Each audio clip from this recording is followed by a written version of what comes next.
नमस्कार प्यारे छात्रों, आप हैं Rajkumar Patel sir YouTube channel पर। हम पढ़ रहे हैं एडग्रेड अभ्यास पुस्तिका। आज हम पढ़ेंगे कक्षा 8वीं की हिंदी पुस्तक का पाठ 15 का नाम है महेश्वर। इस पाठ के प्रश्नोत्तरों को हम करेंगे। सबसे पहले आप देखें, यहाँ बहुविकल्पीय प्रश्न है। प्रश्न पहला है, महेश्वर पाठ किस विधा में लिखा गया है। महेश्वर जो पाठ है वो पत्र विधा में लिखाया गया है। बी ऑप्शन को हम सही करेंगे, पत्र। प्रश्न क्रमांक दूसरा है, परशुराम जी के पिता का नाम था। तो परशुराम जी के पिताजी का नाम था ऋषि जमदग्नि। बी विकल्प को हम इसमें भी सही करेंगे। प्रश्न क्रमांक तीसरा है, जहां पुरा अवशेष सांस्कृतिक वैज्ञानिक महत्व आदि से संबंधित वस्तुएं प्रदर्शित की जाती हैं वह स्थान कहलाता है। तो उस स्थान को हम संग्रहालय कहते हैं। इसमें भी हम बी विकल्प को सही करेंगे, संग्रहालय। आगे देखें, प्रश्न क्रमांक चौथा है, महारानी अहिल्याबाई को किस रूप में देखा जाता है। तो महारानी अहिल्याबाई को लोक माता के रूप में देखा जाता है। बी विकल्प हम इसका भी सही करेंगे, लोक माता। पांचवा प्रश्न है, पुण्य सलिला में प्रयुक्त समास है। पुण्य सलिला में तत्पुरुष समास है। इसका भी हम बी विकल्प सही करेंगे, तत्पुरुष समास। आगे ही नीचे दिए गए शब्दों में से उचित शब्द चुनकर रिक्त स्थानों की पूर्ति कीजिए। यहाँ कुछ शब्द दिए हैं, इन शब्दों की सहायता से खाली स्थानों को हमें पूरा करना है। छठवां प्रश्न है, धार्मिक, पौराणिक, पुरातात्विक में प्रयुक्त प्रत्यय खालिस्तान है। तो इन शब्दों में जो है एक प्रत्यय है, खालिस्तान में लिखेंगे हम एक। प्रश्न क्रमांक सातवां है, ईसवी सन खालिस्तान से खालिस्तान तक महेश्वर का विकास चरम सीमा पर था। तो यहाँ लिखेंगे हम 100 ईस्वी से 500 तक महेश्वर का विकास चरम सीमा पर था। प्रश्न क्रमांक आठवां है, शिवलिंग मंदिर में अखंड दीप की स्थापना खालिस्तान ने की थी। यहाँ हम लिखेंगे अहिल्याबाई। आठवें खालिस्तान में लिखेंगे अहिल्याबाई। नौवां प्रश्न है, सुबोध का मनोज से खालिस्तान का नाता था। इसमें लिखेंगे हम मामा। 9वें प्रश्न में लिखेंगे मामा। 10वां प्रश्न है, मन को हरने वाला खालिस्तान कहलाता है। मन को हरने वाली को हम मनोहर कहते हैं। खालिस्तान में लिखेंगे मनोहर। आगे अति लघु उत्तरीय प्रश्न है। प्रश्न क्रमांक 11वां है, महेश्वर की कौन सी साड़ियाँ प्रसिद्ध हैं। इसका उत्तर है, महेश्वर की रेशमी साड़ियाँ महेश्वरी साड़ियों के नाम से प्रसिद्ध हैं। प्रश्न क्रमांक 12वां है, प्रागैतिहासिक काल से क्या आशय है। इसका उत्तर है, पुराने इतिहास के समय से है जब लोग घास फूस के झोपड़ों में रहते थे। प्रश्न क्रमांक 13वां है, अनु उपसर्ग लगाकर 4 शब्द बनाइए। हमने यहाँ अनु उपसर्ग से अनुराग, अनुकरण, अनुचर और अनुसरण, ये 4 शब्द आपके अनु उपसर्ग से हैं। 14वां प्रश्न देखें, महेश्वर पर किस किस सभ्यता का प्रभाव पड़ा, इस दौरान क्या परिवर्तन हुआ। इसका उत्तर है, सातवाहन गुप्तकालीन सभ्यता का प्रभाव पड़ा।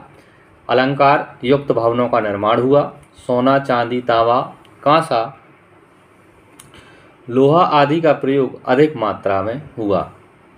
आगे देखें लघु उत्तरीय प्रश्न। प्रश्न क्रमांक 15वां है, पत्र के प्रमुख अंग कौन कौन से हैं, लिखिए।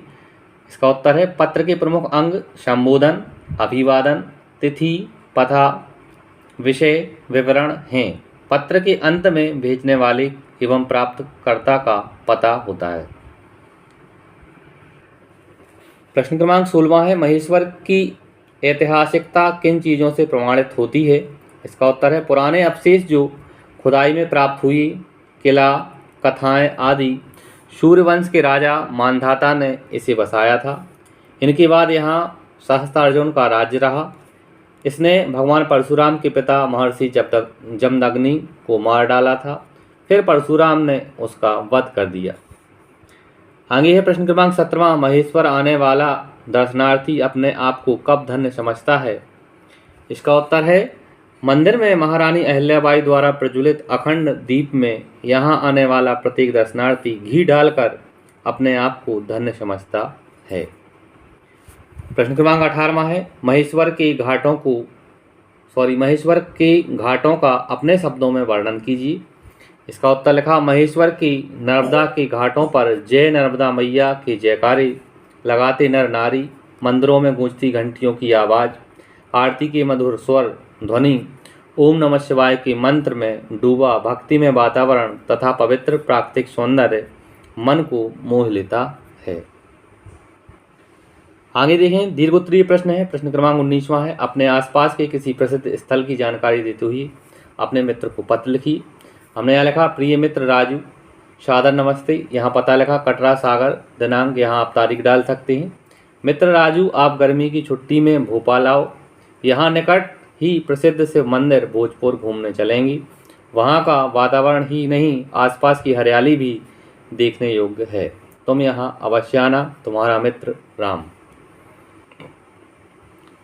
आगे 20वां और इस वीडियो का अंतिम प्रश्न है, इतिहास में पुरातात्विक स्थलों का क्या महत्व है? इसका उत्तर है, इतिहास में पुरातत्वों का अध्ययन बहुत महत्वपूर्ण है।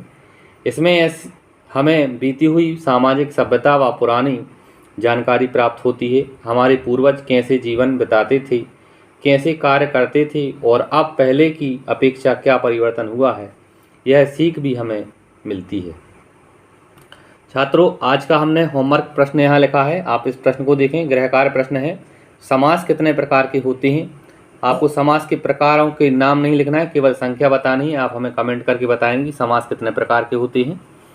इस तरह से प्यारे छात्रों, इस वीडियो के माध्यम से हमने पार्ट 15 के प्रश्नोत्तरों को पूरा किया। आगे के पार्ट के प्रश्नोत्तर के लिए आप हमारे चैनल को सब्सक्राइब करें, वीडियो को लाइक करें और अपने दोस्तों के साथ शेयर करें। धन्यवाद। जय हिंद। वंदे मातरम।